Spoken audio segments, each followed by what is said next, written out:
Hi. So I have a friend who needs your help. Okay, so my friend has a daughter who is 12.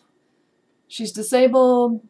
I don't know what all her medical problems are, but she's disabled. She's in a wheelchair. She has a feeding tube. She doesn't normally communicate with people. Um, and she needs all kinds of medical supplies to keep her alive. Oxygen, and she needs a 24-hour nurse, or at least one at night. Right now, she has 2 weeks of supplies left, and then her parents will have to take her to the hospital and admit her if she doesn't get this special medical number that she needs. So I wanted to read my friend's information about her predicament right now. So she says, all I want for Christmas is a medical number. We had a visit from a social worker from our state yesterday. His job, and it must be a hard one, is to come out and evaluate two things. Number one, is the child disabled according to the waiver program's definition of that word? And if the answer is yes, to then, number two, evaluate my home and decide if my child is better served in her home with her family or whether she would be better off in a medical institution. I can't imagine doing his job or some of the things he has probably seen, but I admit I have a chip on my shoulder about a government official coming into my home to see if I'm a good enough parent. I've had to learn to eat that over the years. The truth is, I can't do it without government help. And if I'm going to stand here with my hand out, I have to be willing to let the government intrude a bit, sometimes more than a bit, into my life. Why? So all of you can sleep well at night, knowing your tax dollars are well spent. And since I pay taxes like the rest of you, I guess mine too. He was a nice enough guy. He was kind to my daughter. He was on time. He showed an appropriate level of human compassion, and he made the big decision. Are you ready for it? You might want to sit down. He certified that my daughter is, insert drum roll here, disabled. I know, try to contain your gasps of shock.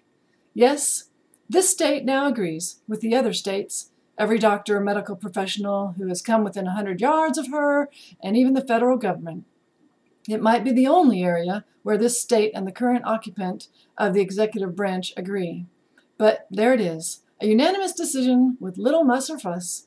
My daughter is, in fact, after 12 years, still disabled.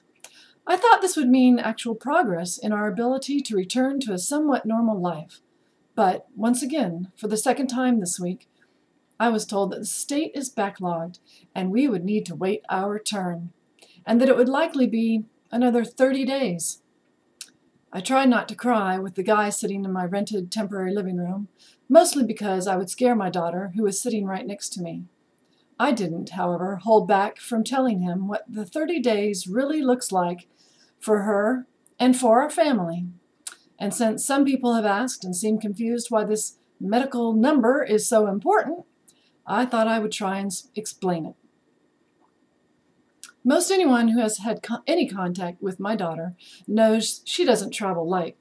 There is oxygen and feeding tubes and ventilators at night. All the accoutrements that accompany my girl that let her stay alive. Among them are 3 categories of items. The first is her pharmaceuticals. Pretty easy to understand. Her drugs, both prescription and over-the-counter. There are a lot of them, and I mean a lot of them. Some are cheap. Some are knock-your-socks-off expensive. 2 are especially made for her, or compounded, usually combining 2 different existing medications to create basically a new special drug for her. The second is her durable medical equipment, usually just referred to as DME, and this has 2 sections, hard DME and soft DME. Hard DME are machines like her oxygen concentrator, oxygen tanks, wheelchairs, feeding pumps, ventilators, suction machines, nebulizers, oxygen saturation monitors. I could go on, but I think you get the idea. Those are things you just don't throw away. Soft DME is the disposable stuff. Feeding bags, food, diapers, trachs, G-tubes, trach ties, oxygen tubing, ventilator circuits, sterile water, syringes, speaking valves, HMEs. The list goes on and on. Then there is the nursing care. Some have asked how we are surviving until the magical medical number arrives. Well, some things are easier than others. Before we left the other state we just moved from, I raided the store. I called up our DME provider and ordered everything, and I mean everything that we could under state medical guidelines, whether we needed it right then or not. It was an entire room full of boxes. Our friends who were helping us pack, her nurses too, thought I was crazy. Don't deny it. I know you did. Why was I ordering all this stuff? Just to pack it all up, load it in a truck, and ship it to the next state we were moving to. But I was like Noah, preparing for the rain. I was afraid this was coming, because now we are here with no magical medical number, and I can't get those things. Food, trachs, feeding bags, diapers. I can't get them without pulling out my credit card. No, wait, I don't have a credit card with that high a credit limit. My daughter's DME bill comes to about $10,000 a month. Medical company operates in its own funny medical way. Some things can be back-billed to the date of her medical application, which would be November 3rd. So, for instance, my daughter went to see her new doctor. She doesn't currently have a medical coverage, but when the medical number arrives, which we all know it will, because the nice man came out and decided what every living human who has ever had contact with her already knew, that she is disabled, and certified that she would be best served in our home. The doctor's office can bill that visit to medical company, and they will get paid. And because the doctor knows this, and the office manager is kind, they aren't going to ask me to pay for the visit up front. I appreciate their compassion. The pharmacy issues run much the same way. Still, most pharmacies want to be paid before I walk off with their drugs. Fortunately, the pharmacy we chose, okay, let's be honest, we didn't have a choice. Such and such state is small. There is only one compounding pharmacy in town. They took one look at her, and knowing what we all do, that she will someday get a medical number, they decided to give us a line of credit with them. That way, we don't have to load up our credit cards with charges that are going to get reversed later. Did the pharmacy have to do this for us? No, they certainly didn't, and I appreciate their compassion. Do they have to keep doing it as this process drags on and on? No.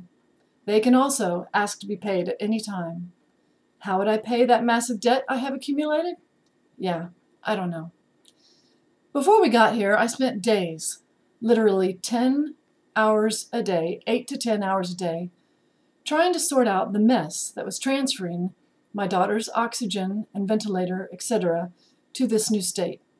As it was, I took equipment I shouldn't have and shipped it back to Utah once we were here. Of the literally 40 to 50 DME companies that I called in this state, I found one who was willing to help us. One who said, wow, she needs the oxygen and the ventilator, and it doesn't matter if she has a medical number yet. They called our state's medical waiver program and made sure they were going to get reimbursed eventually if they gave us the life-saving equipment she needs while we waited. And because they are compassionate, my daughter has a ventilator, an oxygen, and a feeding pump. Did they have to do this? No. Could they ask to be paid at any time? Yes. What would I do if they did? I don't know. Cry, I guess. The real problem in our lives comes from a phrase I have come to loathe: pre-authorization. To get any soft DME supplies or any nursing coverage and have it billed to medical company must pre-authorize it. That means before I get to use the goods or services, I have to get medical companies okay. Now, normally this is a minor annoyance, like a fly buzzing around your head while you are trying to read a book on your porch on a sunny day. Now it is more like a hazard and a menace to society. Well, my society at least. Medical company can't give us a pre-authorization without, you guessed it, the magical medical number. So, we would have to pay out of pocket for more soft supplies, about $6,500 a month. Pay out of pocket for any nursing care, $8,000 a month. Can we afford that? No, not even in our wildest imaginations of debt. Give us a few months, and the bill would be higher than most mortgages around here. And I don't doubt I could get as good of an interest rate. So what do?